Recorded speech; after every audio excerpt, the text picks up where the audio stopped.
Então, nós temos aqui, para determinar a quantidade de zeros que a função seno tem nesse intervalo do domínio.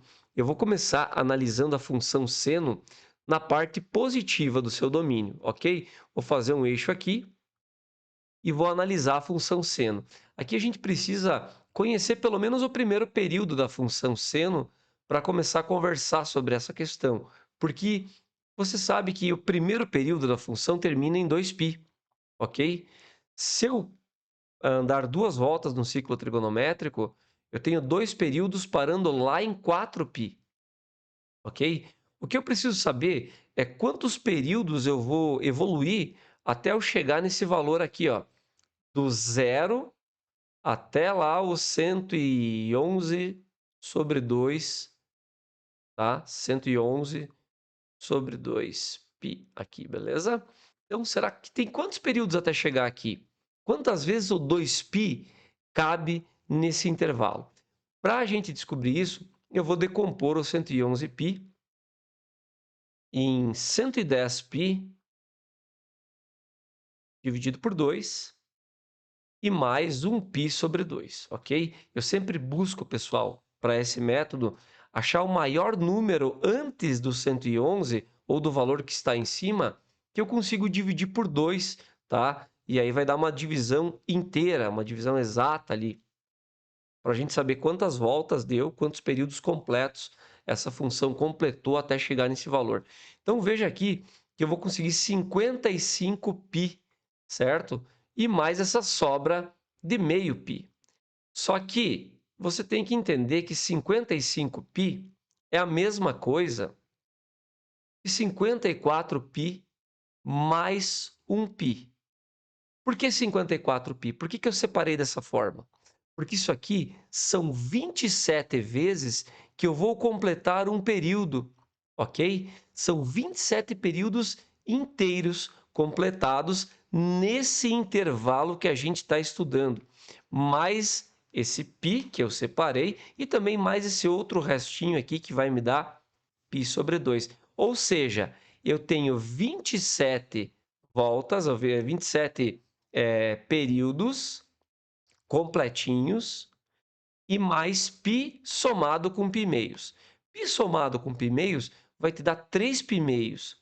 Você deve saber que isso aqui são 270 graus.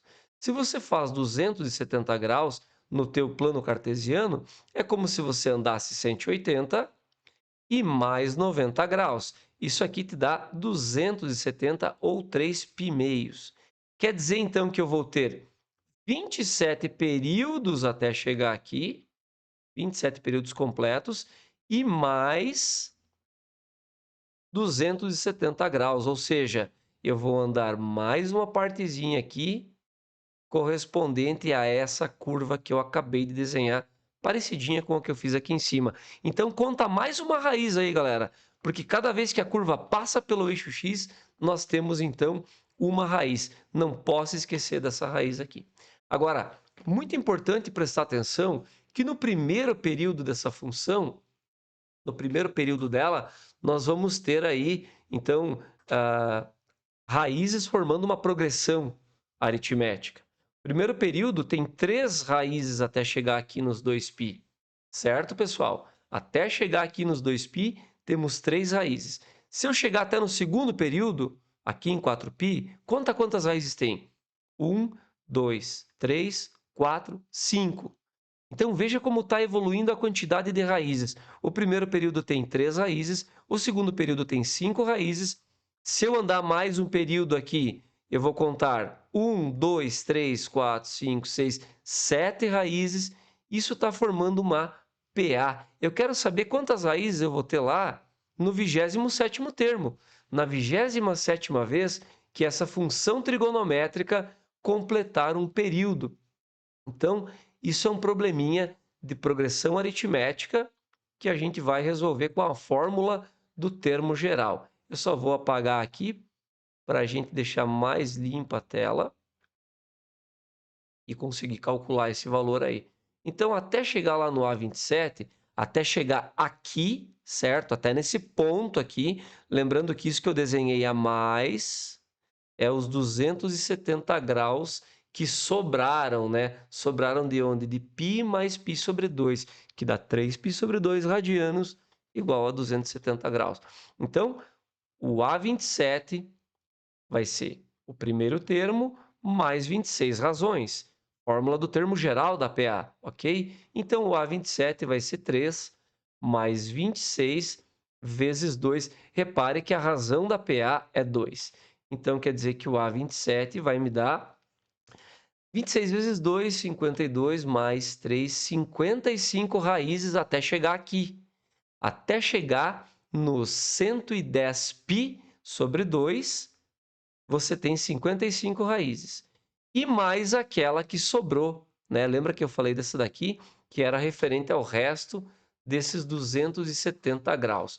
Ok, pessoal? Então, conta aí. Temos 55 raízes até o 27º período e mais uma raiz que fechou com essa sobra de 270 graus ali. Totalizando, então, 56 raízes na parte positiva do teu gráfico, ok? Não perca de vista esse número. Agora a nossa análise, né, uma vez que a gente descobriu, então, que até chegar aqui no 27º termo nós tínhamos 55 raízes, mais aquela raiz que veio da sobra dos 270 graus, nós vamos ver o que acontece com essa função na parte negativa do domínio dela. Então, na parte negativa, presta atenção aqui, que nós saímos de 0, completamos aqui, ó, 2π negativo, completamos aqui 4π negativo, e nós precisamos evoluir até que a gente chegue em menos 21π sobre 2. Quantos períodos completos será que eu vou conseguir até chegar em 21π sobre 2, pessoal? Nós vamos utilizar a mesma técnica que a gente utilizou antes. Vamos ver quantas voltas completas dá até chegar no 21π sobre 2. Para isso, eu vou decompor em 20, lembrando o maior número antes do 21, eu consigo dividir por 2 para me dar a quantidade exata, e não posso esquecer da sobra, né? De 20 para 21 vai faltar 1π, por isso que eu somei mais 1π sobre 2 aí, negativo, para que essas duas igualdades sejam então uma identidade. Isso aqui significa que eu vou ter menos 10π e mais uma sobra de 90 graus. 10π negativo é a mesma coisa que 5 vezes 2π. Cada 2π negativo é um período que eu completo. Então, eu vou ter 5 períodos completos aqui, 5 períodos e mais esses 90 graus. Então, imagina que deu 5 voltas, tá? Você chegou lá na 5ª volta e ainda vai sobrar 90 graus, só que 90 graus não é capaz de cortar o quadrante mais uma vez. Eu não vou ter mais uma raiz, não, desse lado aqui. Ela para aqui, com 90 graus a gente não consegue uma raiz a mais, precisaria de 180 graus para conseguir uma raiz, ok? Então, as raízes no segundo quadrante, você tem que prestar atenção que essa aqui não vai ser contada. Então, até o primeiro período da função, eu tenho uma, duas raízes. No primeiro período, eu tenho duas raízes. No segundo período, eu vou ter, conta junto comigo aí, ó, uma, duas, três, 4 raízes no segundo período. No terceiro período, tu vai ter 6 raízes. No quarto período, você vai ter 8 raízes. E lá no quinto período, que é onde termina a função, você vai ter 10 raízes. Totalizando, então, 10 raízes na parte negativa do domínio e mais 56 raízes que a gente calculou antes na parte positiva do domínio, totalizando 66 raízes. Ok, pessoal? Se alguma coisa não ficou clara, façam perguntas aí nos comentários, tá, galera? Se você entendeu aí, deixa teu like, considere se inscrever no canal e até o próximo vídeo, pessoal.